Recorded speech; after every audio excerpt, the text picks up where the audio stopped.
Council.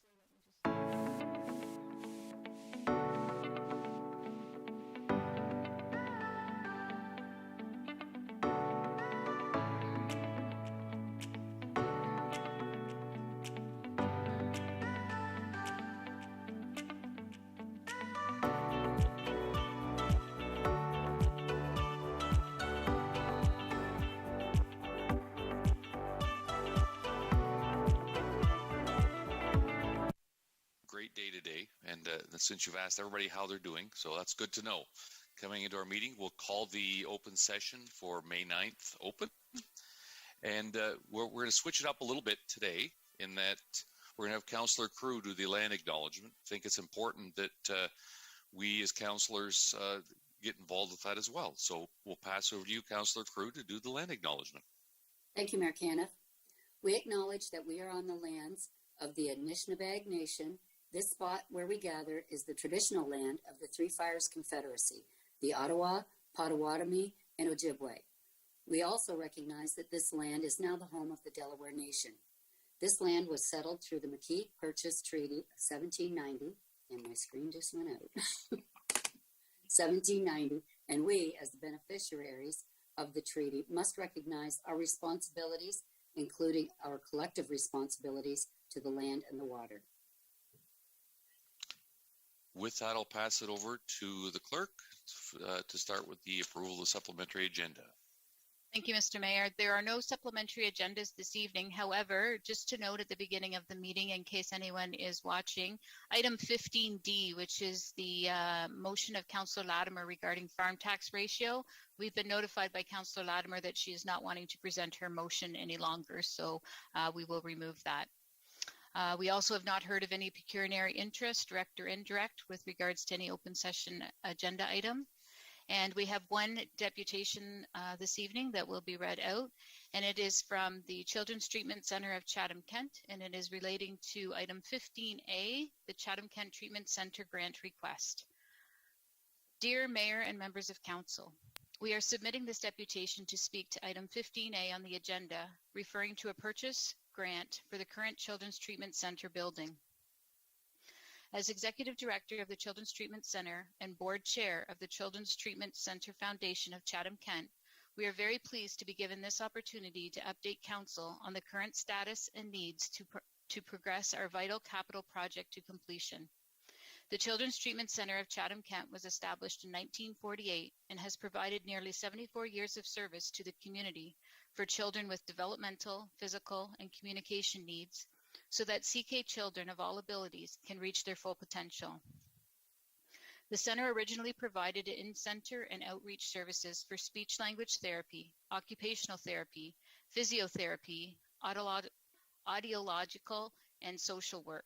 Since construction of the facility at 355 Lark Street in 1984, there has been a significant expansion of services to include school-based rehabilitation, preschool speech and language, social work, autism diagnostic clinics, developmental assessment medical clinics, infant hearing programs, adapted recreation, music therapy, behavioral consultation, coordinated service planning, fetal alcohol, parent education and support services, and new Ontario autism programs, including caregiver-mediated entry to school and urgent response programs. This growth has led to the need for a new facility. A new center is vital to ensure our community continues to have an accessible space that enables clients and families to enjoy a high quality of life supported by the services and programs available to them. On behalf of the Children's Treatment Center of Chatham-Kent, we express great thanks and appreciation for the municipality's 2017 $1.5 million grant in support of the Center Capital Project. The grant was a significant component of the Foundation's capital campaign, and this amount confirms strong community support as a key requirement necessary to attain ministry funding for the project. The goal of $6 million raised locally was made up of capital contributions of $3 million and $3 million endowment to cover additional operating expenses at the new facility.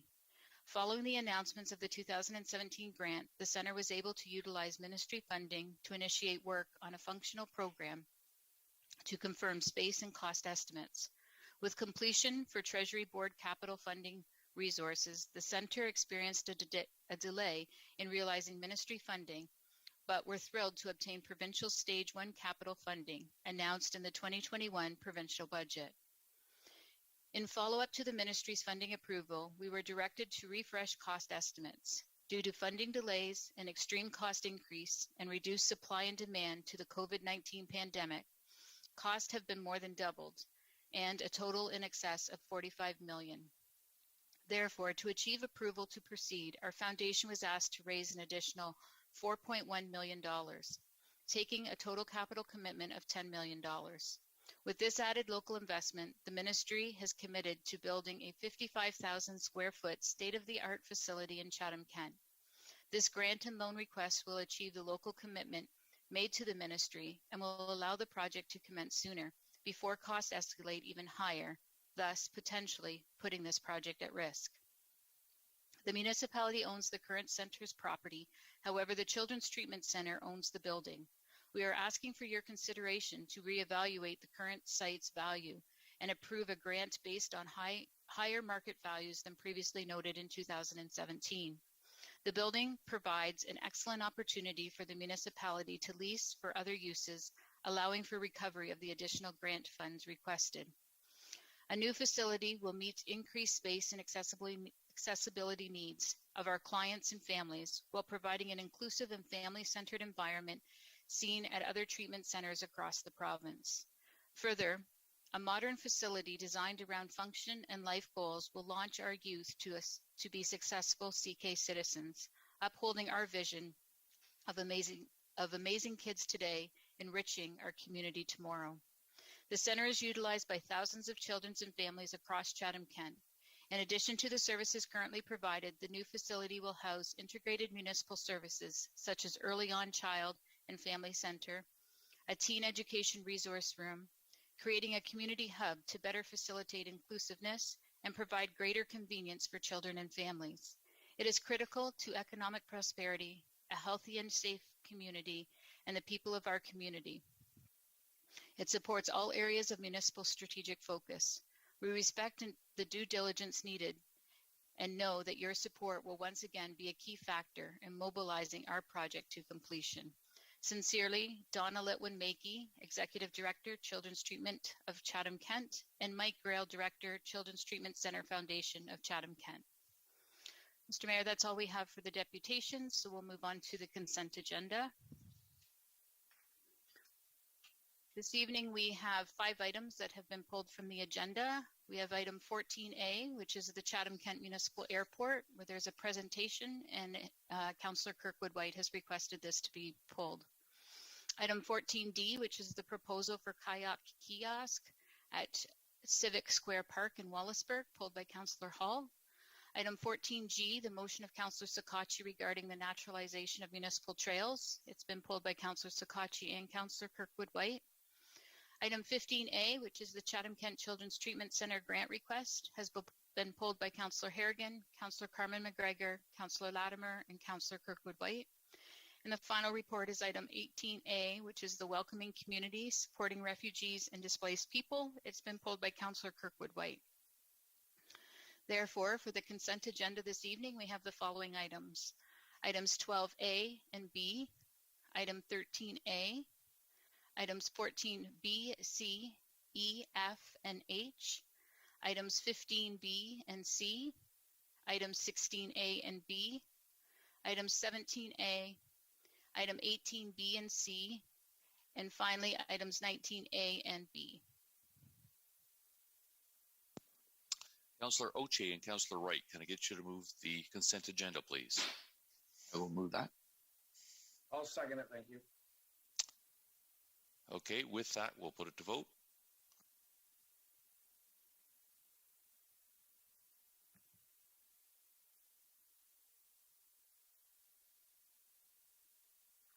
And all votes are in, and motion passes 16-1. Okay, with that, we'll move on to item 14, Infrastructure and Engineering Services. 14A, Chatham-Kent Municipal Airport. And we have a presentation by Marion Smith, who's the airport manager. Ryan Brown, did you want to do an introduction? Thank you, Mr. Mayor and Council. It's Ryan Brown, Director of Public Works. The Chatham-Kent Municipal Airport falls under the Public Works Department, and we're here tonight to give you an overview of what goes on at the airport that you may not see on a regular basis. Back in June 2021, we awarded another contract for the day-to-day operations of the airport to Z3 Aviation. And with that, with us tonight is Marion Smith, the president of Z3 Aviation, to present. Marion, the floor is yours.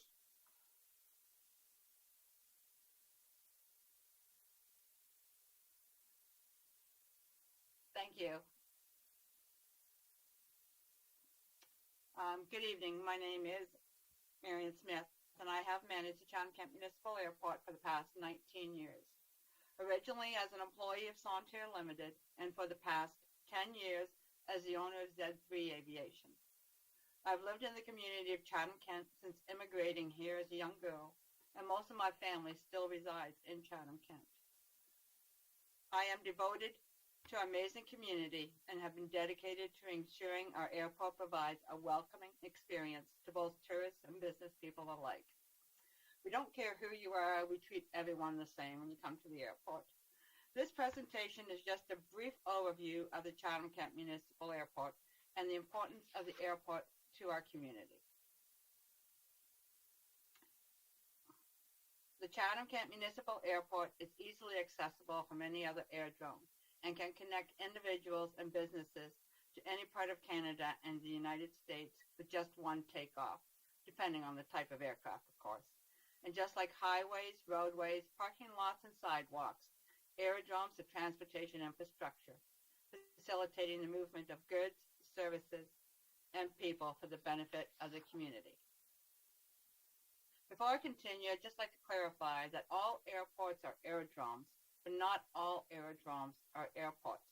The Chatham-Kent Municipal Airport is a certified airport, not just a registered aerodrome, and therefore we have to follow much stricter Transport Canada regulations.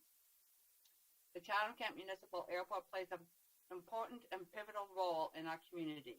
We provide support and services, including those for medevacs, local business and commerce, and in bringing tourists to the community. We also provide a base for flight training, search and rescue operations, and agricultural aviation operations. The Chatham-Kent Municipal Airport links our community to the world. There are economic benefits to our municipal airport. Access to an airport is one of the main criteria that industries use when determining where to locate their operations. Not only do aerodromes provide the ability to transport personnel, but they are also essential in the movement of parts and equipment and in providing connectivity. Community aerodromes in Ontario support a number of industries, including manufacturing, forestry, agricultural, government, and healthcare, as well as providing an important tourism link to the province and country. A study completed by the Canadian Owners and Pilots Association estimates the average revenue generated by one visiting general aviation aircraft through the sale of fuel, food, local transportation, lodging, and tourism to be over $500. This saying says it all. A mile of highway will take you just 1 mile, but a mile of runway will take you anywhere.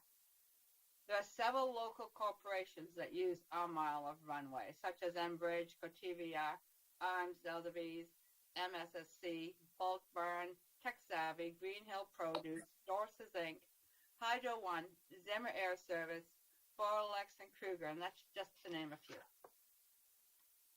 There are also social benefits of our municipal airport. It's nothing for us to receive a call at 3:50 in the morning advising that an aircraft is coming in at 4:15 and requires fuel. Normally it would be for search and rescue or medevac. Organ transplants also go through the airport. Normally one aircraft flies in with medics on board and equipment for the organ harvesting. Once they're done, they return to the airport and the organs, accompanied by medics, are placed on one or more aircraft that will take the organs to their recipients. This process takes several hours, and once again, we're ready to assist in any way that we can. With search and rescue operations, whether out on Lake Erie or Mitchell's Bay, we're always readily available to refuel them, and we've even gone out of our way to provide crews with snacks and food. They know that when they come to the Chatham-Kent Municipal Airport, we will attempt to give them a quick turn to enable them to continue their search and rescue operations. My staff and I always consider the fact that it could be one of our loved ones that they're actually searching for. Chatham-Kent Municipal Airport also benefit the youth of our community. We've been home to the Air Cadet Gliding program for decades. As a teenager, even I took part in this program. Annually, over 500 youth are taken up for a flight, whether in the glider or the aircraft. We've been fortunate to have a COPA, which is the Canadian Owners and Pilots Association, chapter that started back in January of 2018. These individuals have been instrumental in organizing Flight Fest, as well as COPA for Kids, which in 2019 had over 200 youth which were given a ride in an aircraft. We've also hosted other youth groups, such as the Girl Guides, Scouts, and we also do class tours. Our annual movements have decreased over the past few years, but we anticipate this number to increase annually for the next 5 years by at least 10% per year. For 2022, we have a budgeted loss for the airport of only $282,874. This does not include the reserves. And this past year, CK Tourism put together this promotional video, which is available on our website and showcases our facility.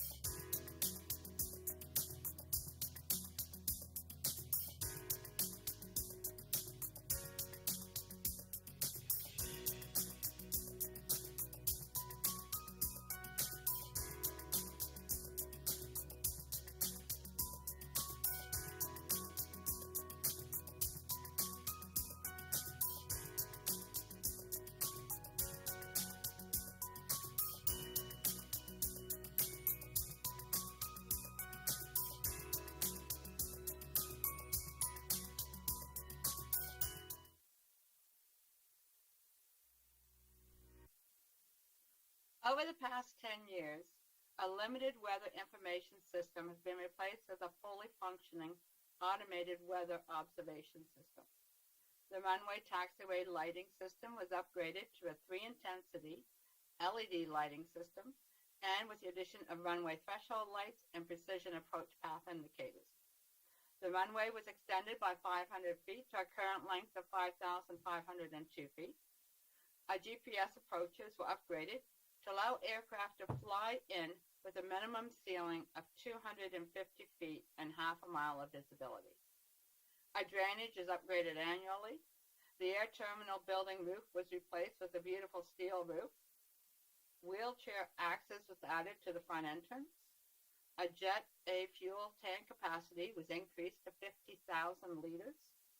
The old T hangar was removed in 2016.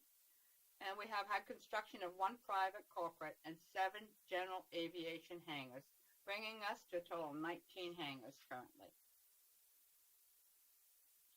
Future plans at the airport, like this year, we're anticipating construction of additional private corporate hangars and 2 more general aviation hangars, expansion of a taxiway system, adding a flight school operation, and opening of a cafe for breakfast and lunch. In the near future, we're also planning for expansion of our apron, and we're hoping the addition of scheduled air service to Toronto. We had a master plan that was completed back in September of 2019. It included a 20-year development plan and strategy. This included the addition of 1 general aviation hangar per year, 1 private corporate hangar every 3 years, and an aircraft repair and maintenance shop in 10 to 20 years, as well as the promotion of fly-in packages to general aviation. We're currently exceeding the expectations as a plan, and with the return to normal after COVID-19, we'll be working on the promotion of fly-in packages for general aviation. I thank you for giving me the opportunity to educate you on the importance of our airport to our community. Any questions? Councillor Kirkwood White, followed by Councillor Latimer. Hello, Marion. It's really good to see you.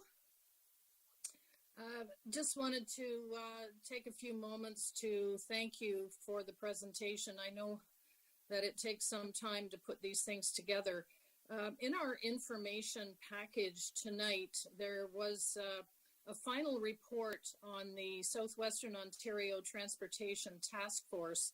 And in that report, it recommended supporting the sustainability of municipal airports through the informing of and educating communities about their value and exploring other opportunities such as those involving recreational programming and tourism. So I just wanted to mention that tonight's presentation is actually fulfilling one of the 40 recommendations in that report. And I just wanted to say thank you for doing that.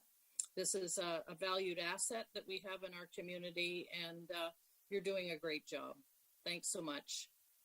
Thank you very much. Councillor Latimer. Thank you, through the mayor. Marion, I wanted to say the same thing as Karen. I was going to note that very detail she just spoke about.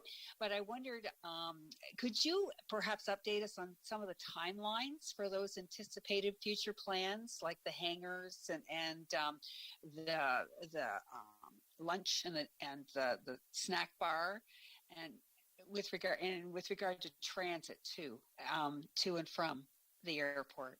Yeah, have you got any of those things ironed out yet this year?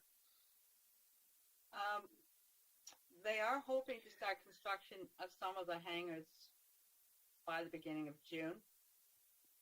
Great. The cafe will be open for breakfast and lunch. They're planning on opening June 1st, so which will be a great benefit for us as well. As for the transportation, we don't have that yet. We're waiting first for the restaurant, the cafe to open, and then we'll work on that one. So the cafes are open for the community as well, Marion? Yes, they'll be open for fly-in aircraft, for the community. It'll be open to the general public. That's great. Keep up the good work, and I will definitely be out to see you. It's been a while since I've been out there. So thanks again for the wonderful presentation. Thank you. Okay, thanks for the update. With that, we'll move on to the next item. 14D, proposal of kayak kiosk at Civic Square Park in the community of Wallaceburg. Councillor Hall. Thank you, Mayor Kenneth. I'm happy to move the recommendations in the report. I'd also like to add or make an amendment and add a third recommendation. Can I just read that right now, Judy? Yes, absolutely. Okay. The third recommendation to add, so Council direct administration to prepare a letter of support for the Wallaceburg BIA's grant application on behalf of Mayor Caniff and Municipal Council. If I get a seconder, Mayor Caniff, I just have a couple comments as well. Councillor C. McGregor. I would be more than happy to. Okay, go ahead, Councillor Hall. Thank you, Mayor Caniff. Yeah, just first of all, thanks to Nathan for this very fulsome report. Happy to support this tonight. I think this is, this project is a very exciting project for the community of Wallaceburg, especially for our downtown core. I think it'll bring a new amenity and new people to our downtown core, which is great. It's also an excellent repurposing of a municipal asset. I think it was used for storage in the past. So this is great that it's going to be a great community asset moving forward. I also want to really give thanks and recognize Kelsey Neidham, who's the executive director of the Wallaceburg BIA. She worked extremely hard to first secure the Spark grant last year, which kind of made this kayak program a reality. She's worked really hard on this. She's really an all-star, and we're really lucky to have her leadership in the downtown core working for the BIA. So thanks to Kelsey for that. And yeah, just quickly to council, the reason for the amendment is just to provide some extra support as Kelsey and the BIA, they're applying for a larger tourism relief fund grant, as I'm sure you read in the report, which could bring up to $100,000 or up to $500,000 for this kind of revitalization of this part of Wallsburg, which is absolutely fantastic. So looking forward to seeing more about the kayak program and hopefully some great news in the future about the grant application. Thank you. Okay, seeing no other questions, we'll put it to vote.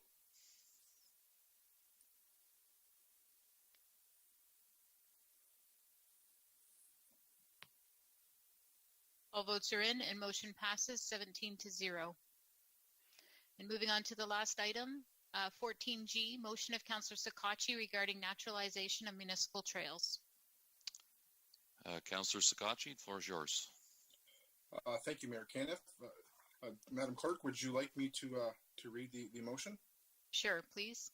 Sure. Whereas Chatham-Kent is home to numerous series of trails and green spaces, and whereas those trails currently have been identified for maintenance and construction, and whereas there is currently no cost or budget lines identified for greening, naturalization, and beautification, be it resolved that administration drafts a report that looks into a program and the costs associated with that program that provides increases to naturalization and regreening coverage along our trails where appropriate. The report should identify community partners and potential sponsors that may be identified and posted on the trail. Included in this report, the estimation of the cost of trees, plants, and grass, along with staffing and equipment requirements, and a plan to implement those on an annual basis through a plan to address tree coverage and improve the green space along the trails in Chatham-Kent. In addition, staff develop a plan that can be phased in a reasonable time frame and steps for affordability, and that the regreening can be sustained. Be it resolved that staff completes the report and is received for information purposes prior to October 2022, so it can be debated for possible discussion in the 2023 budget.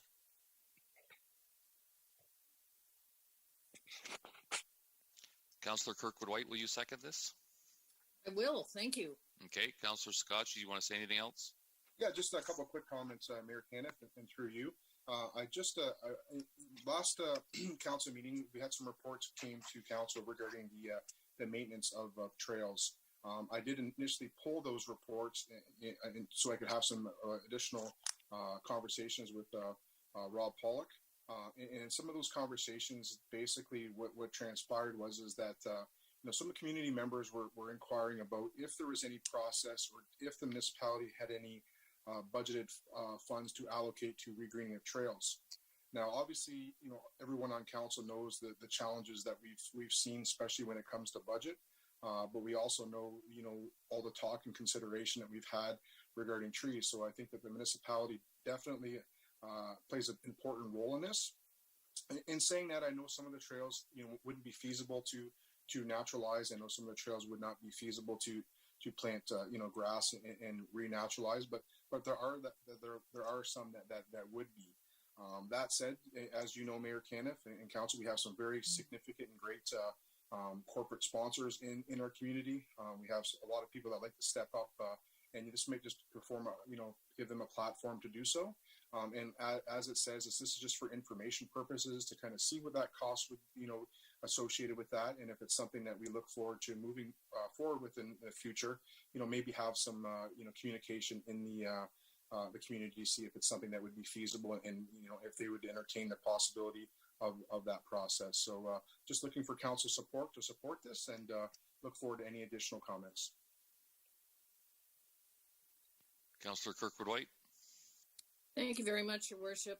I am in support of this motion, and I'd also like to comment on the fact that in support of the identification of community partners and potential sponsors to undertake maintenance of municipally owned woodlots and other green spaces, there are some Rotary clubs locally that are exploring an expression of interest to do just that.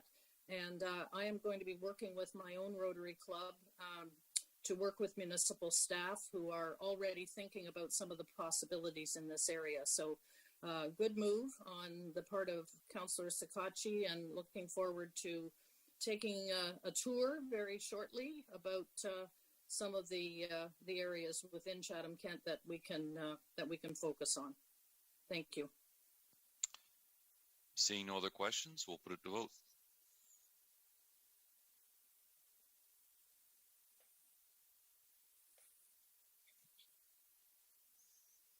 All votes are in and motion passes 17-0. With that, we'll move on to item 15, Finance, Budget, Information Technology, and Transformation. 15A, Chatham-Kent Children's Treatment Center Grant Request. Councillor Harrigan and Councillor C. McGregor, can I get you to move this, please? Yes, Mayor Kenneth, happy to move these recommendations. Happy to second. Councillor Harrigan, the floor is yours. Great. Thank you so much, Mayor Kenneth. And thank you, Donna, to Donna Litwin-Mickey for joining us today. I appreciate very much the deputation that was provided, and certainly I think that the experience that the Chatham-Kent Children's Treatment Center is experiencing is one that many other organizations and individuals are going to be experiencing as a result of the very trying financial times we're experiencing. The question that I have through the mayor is really to Donna, and this was touched on in the deputation, but Donna, I'm just wondering if you can share with us a little bit more about the impact that the CTC has on families and children in Chatham-Kent and what the building would mean for those families and for our community overall. Thank you, Melissa. Yes, I do have the pleasure, great honor of working with so many families and children, and through so many conversations, my feedback is really that for families with a child with extra needs, they just view our services as very vital, very essential. And although many families may come in and out for a short while, many families, their children receive changing services over time, which makes a great, great impact on their overall life and development. We are positioned across the province as what are called hubs, and that means all referrals, all questions with children's development come to our treatment center. And so we do touch and service so many families across the community. And right now, anytime you kind of take a snapshot, we're close to 4,000 different families, which keeps rotating over time so that we do touch so many across all of Chatham-Kent. And many of those children use many services. So it's not one thing, it's many at our building. We're a specialty build because we have clinics, we have specialty areas, things from hearing booths to specialty therapy pools to lifts embedded into ceilings and lots of equipment. And the work we do is a lot in center, but we also need the infrastructure, space, and facilities to bring the services out that go out to schools, etc. And I think what I've really seen happen over my career is we've gone from a spot with just individual therapy to being a very broad service scope, including some social services, including not only children with physical and communication disabilities, but growing and lots of children with autism, and everyone has different needs. So we really need the different types of space. From what the building will mean from a basic logistical point, we'll be able to serve the children in groups, the teens that we don't have space for, family education and supports, some of the specialty clinics that we're out of space for. So with all of this being able to come into the building, we'll be more efficient and effective with our funding and help us get through children on our wait list. We don't need accessibility standards or space circulation standards, which has been a major barrier when you're working with individuals with disability, let alone with infection control and the pandemic. So there's logistical as well as what I know is just great life impact. Certainly thinking about diversity and all the growth that we've had as a community, I'd also ask you to pause and think of those with a disability, how many barriers are faced that just would not be accepted or tolerated by other individuals. And so our hard work is working with families to bring out all the skills and unique strengths of our children and clients and help them with their goals to be great citizens of Chatham-Kent, moving them on to things like volunteering, school, and work. We're really pleased to have launched our very first job skills program as part of one of the many other things we do. So we just have really deep impact over the lifespan of families, and we hear that each and every day. So Families tend to screen. We get calls often to say, does Chatham-Kent have services? And that can make the difference of families moving to our community because of how vital that is. And, I can kind of go on, but I think that summarizes it. Our center will be comparable to other state-of-the-art centers. We'll work hard each and every day to keep integrating and working across the community for the best of all of our kids and families that have extra needs. Great. Thank you so much, Donna. And I did just want to point out that the report was very well done in the sense that it explained quite clearly around item 3C, the opportunity that the municipality has. And, we know we're a growing community. And so there's this potential of the new building with the Children's Treatment Center. There's also this potential of another building at a time when we are really experiencing significant growth to grow our community in other ways. So thank you very much, Donna. I'm very excited about this and very supportive of these recommendations. Okay, Councillor Latimer, followed by Councillor Kirkwood-White.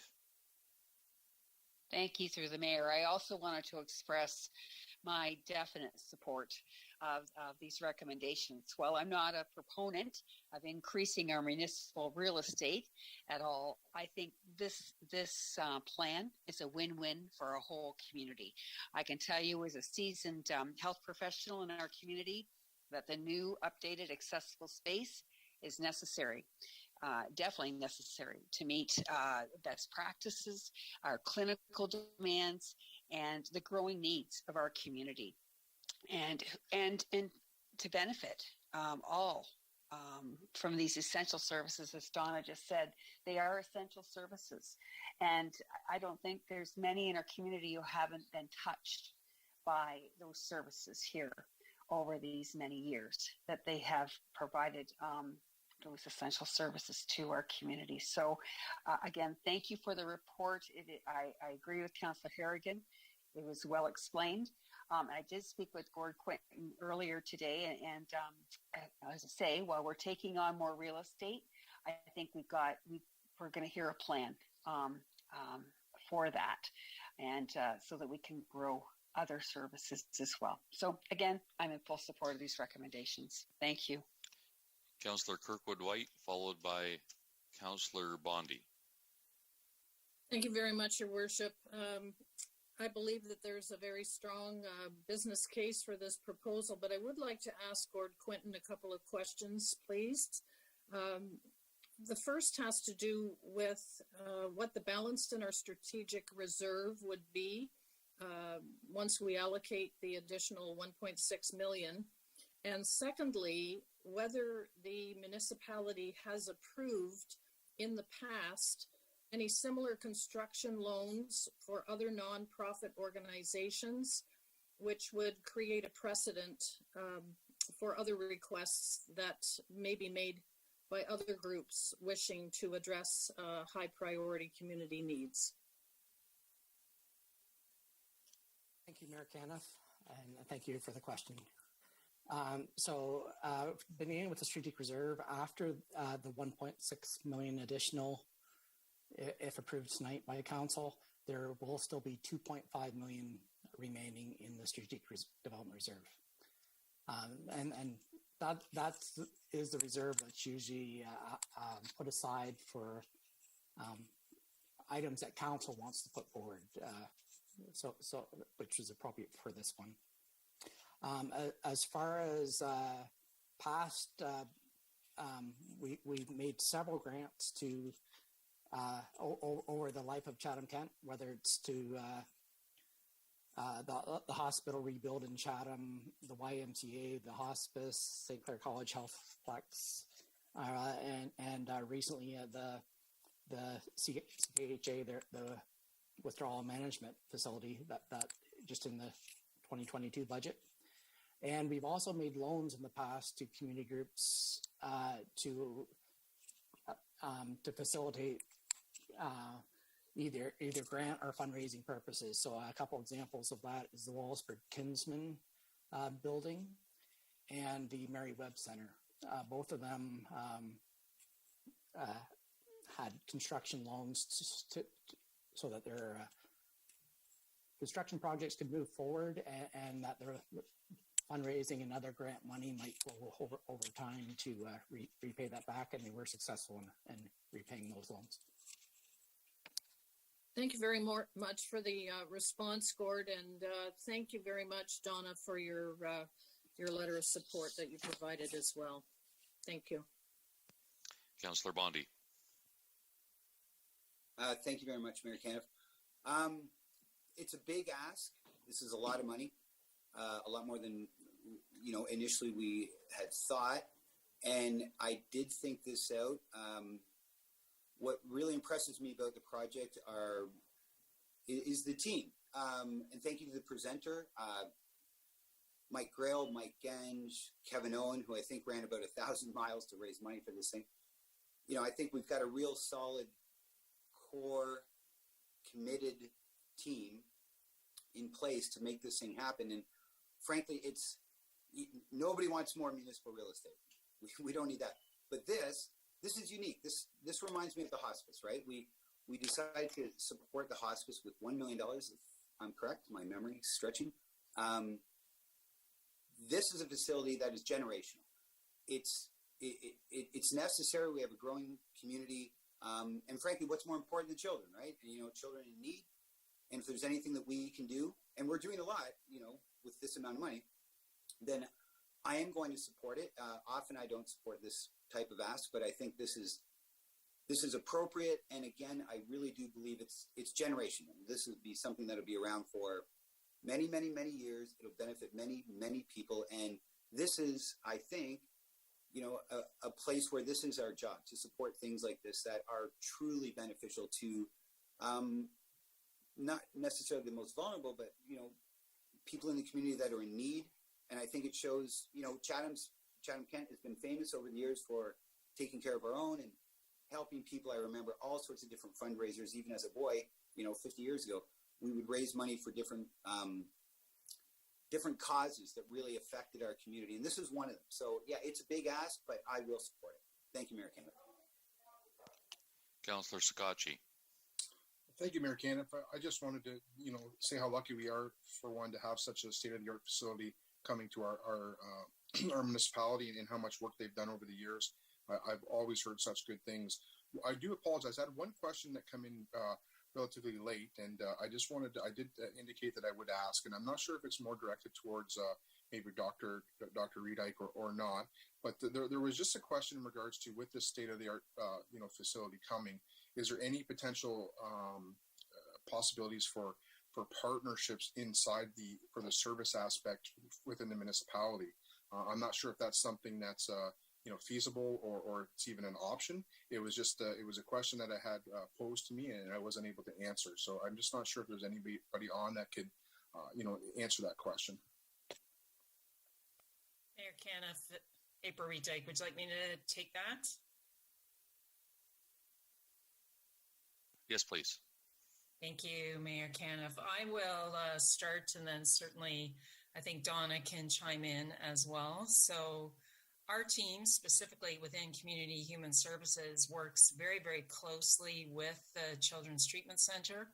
Our staff, with Donna's staff, we are looking at an early on program within the treatment center, and certainly are partnering in a very large part in terms of making sure that happens.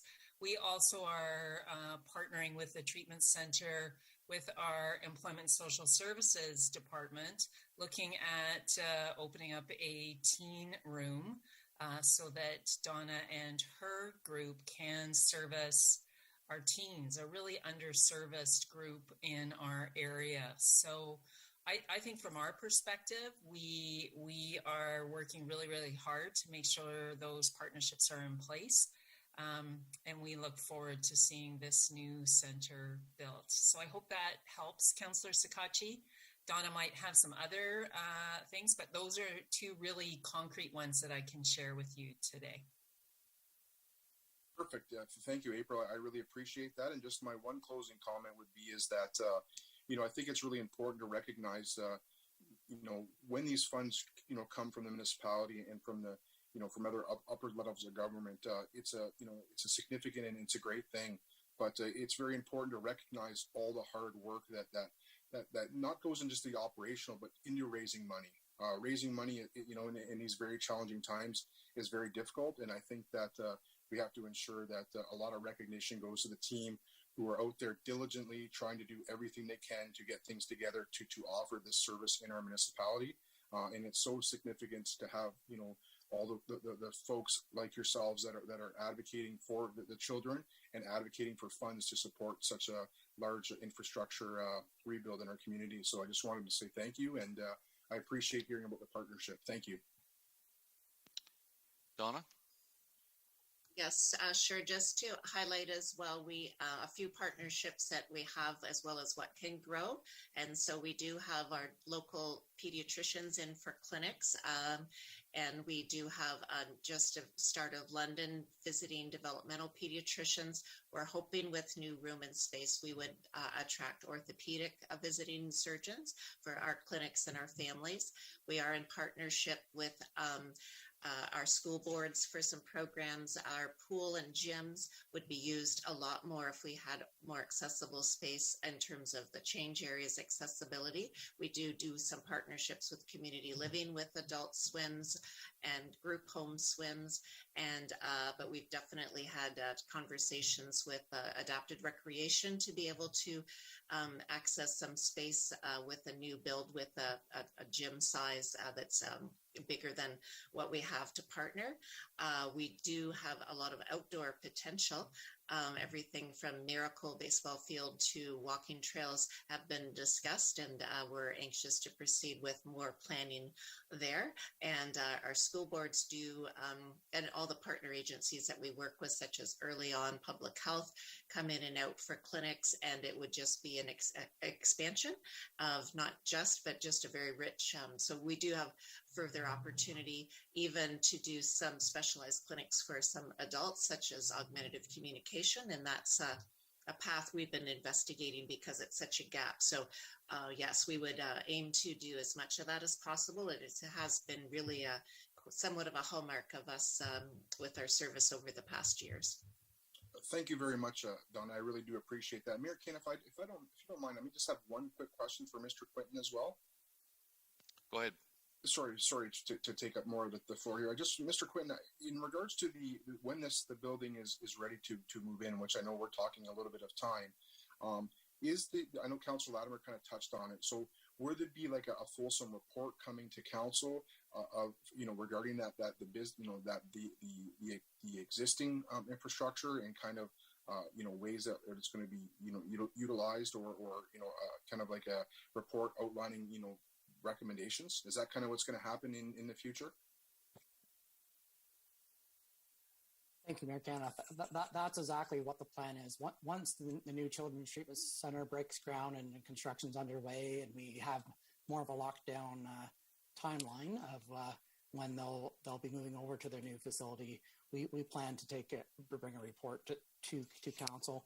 The executive management team's major concern is that is a key part of that Grand Ave campus. But the building itself has a lot of life left in it itself too. So it's not at this point in time decided exactly what would be happening at that facility, but that we would bring a report back with any there would be some required renovations to convert it to the type of facility that we see the needs for. Okay, perfect. Thank you. Thank you very much, Mr. Quinton. Thank you, Mayor Canis. All right, before we put it to vote, I just had a couple comments as well. I'm going to try not to repeat what was said because I think we all get the idea that it's an essential service in our community. But I really want to emphasize this is a game changer for the services the CTC offers. The facility they're in, it was built 40 years ago, and it's out.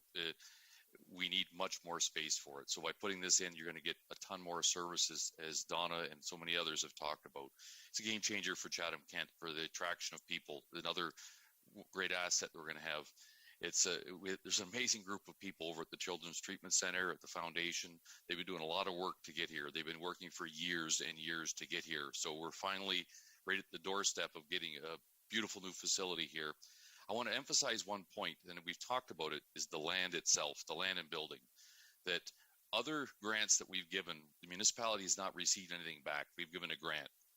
In this case, we're receiving land, which is ours, but it was leased out for the next 15 plus years, and a building.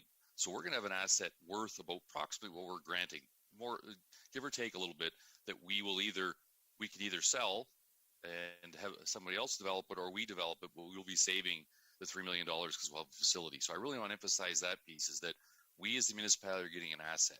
So if anybody's out there is listening and saying, well, why are we giving so much money? Well, we're getting an asset in return, but it's so critical to the future of our community. Just like when we start talking about the hospital and the expansion, those services are critical to our community. So is this. So with that, I will put it to vote.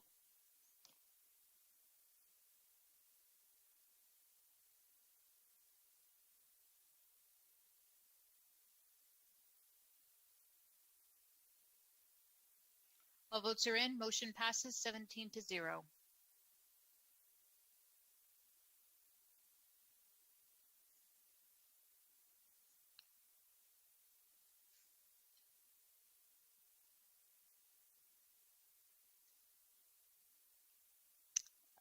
Mr. Mayor, we'll move on to 18, Community Development. 18A, Welcoming Communities, Supporting Refugees and Displaced Peoples. Okay, this is an information report, and Councillor Kirkwood-White had a question. Thank you, Your Worship. Not necessarily a question, but given the fact that Chatham-Kent was designated as a welcoming community back in 2016, and there is a recommendation in the information report that speaks to getting a hold of the government, Immigration, Refugees and Citizenship Canada, and letting them know now that we would like to express our interest in being a welcoming community and accommodating refugees to Chatham-Kent. At the same time as the community assessment is being undertaken for the accommodation.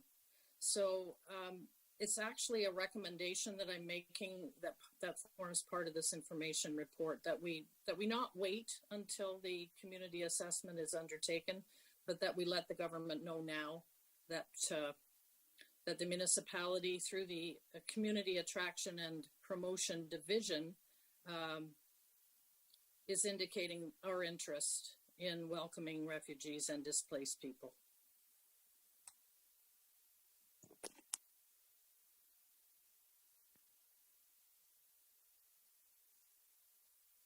Can I get a seconder for that? I'd be happy to second Mayor Caniff. It's okay. Councillor McGregor. Councillor C. McGregor. Okay, any other comments? I would just, if you don't mind me adding to it, I would just to say that I think that all that we can do at this point in time to help with displaced peoples and help build support in our community for displaced people, I think it's a very positive step forward, and I appreciate Councillor Kirkwood-White's motion on the floor to bring it forward. Okay, Councillor Latimer. Yes, to the mayor. Actually, I wanted just to check with Audrey. I have directed a number of people that have are willing to hire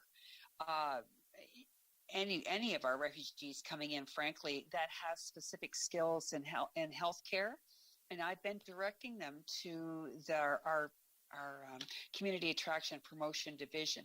Is there specifically someone or a process or a protocol that we should know, or that could be identified on our website for anyone who might be interested in hearing from tonight's meeting and our motion that they want to step up and offer a place, for these people to live or to work in our community? I would just, if you don't mind me adding to it, I would just to say that you know, the government Hey, thank you, Councillor Latimer, and through you, Mayor Caniff. We have created a section on our website, and the link to it is included in the report that links to general information for anyone who's helping, bring newcomers to the community, or if you're thinking of moving here yourself. So I think at this point in time, with support and direction from Council, we would like to move forward to collaborating closely with our local immigration partnership. And the two co-chairs of the CKLIP are on this call this evening, Tracy Callahan and Tristan Fernbach. So through our local immigration partnership, which is 38 community members and community groups, we would like to have a coordinated response to organising offers of support and also soliciting interest from community members in offering employment or housing or whatever it may be, all different types of support. So to date, we do have as you say, a sort of an internal database, but we now want to get into a position where we have a more cohesive and coordinated and wrap arms around some of that information in the community. So to the point that if people arrive in the community, everyone is supported from the point of view of the person arriving here, but also the employers who would like to offer them positions, that being the case. I'm glad to hear that, Audrey. I think the employers are interested in making their appeal known to people who are searching.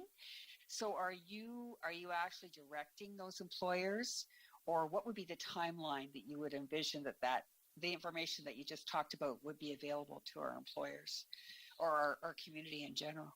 Okay, so through you, Mayor Caniff, Councillor Latimer, that's a great question. Canada Job Bank is allowing employers to tag jobs specific to Ukrainians. So if that is something that employers would wish to do at this point in time, they can actually tag their jobs on the Canada Job Bank.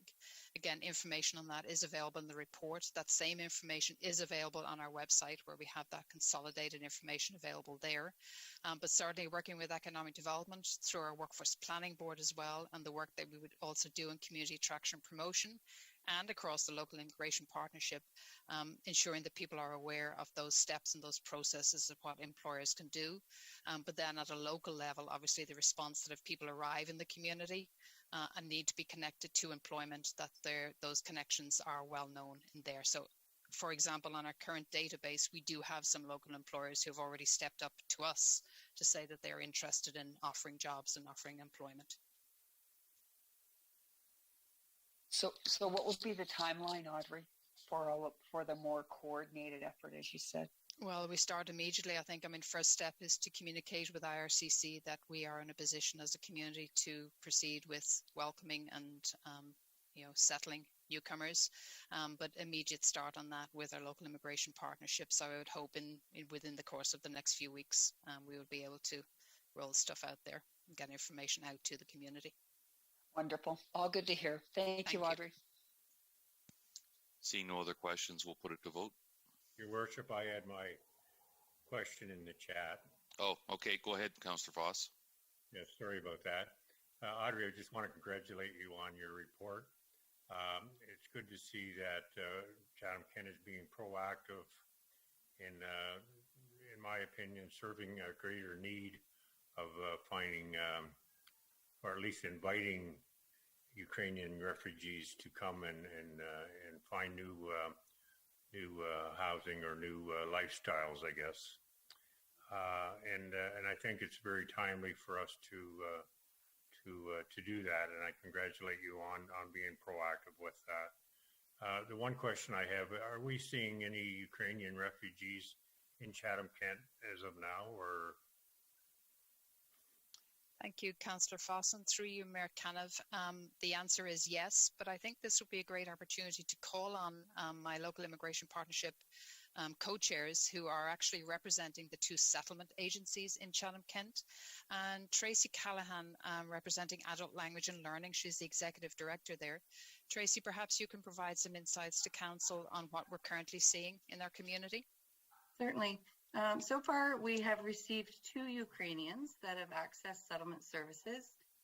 This first batch of Ukrainians that are coming into communities are coming by their own accord. So they're meeting up with family members or friends. But the meetings that I'm attending with the Ukrainian action team with the IRCC and the provincial government is letting us know that there will be chartered flights starting in Ontario starting in June.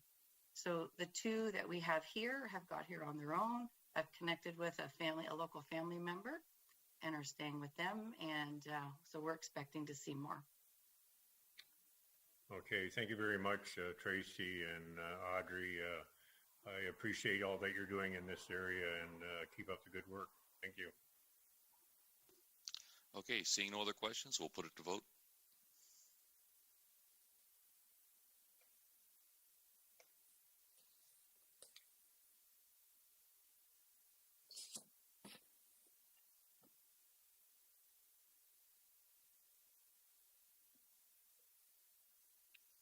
Waiting for a couple more, Council.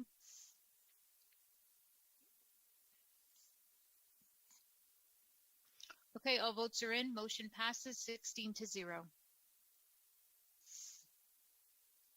Okay, we'll move on to notice of motion. We have three of them, Councillor Sakachi, then Councillor C. McGregor, then Councillor Wright. Councillor Sakachi, floor is yours. Thank you, Mayor Kenneth.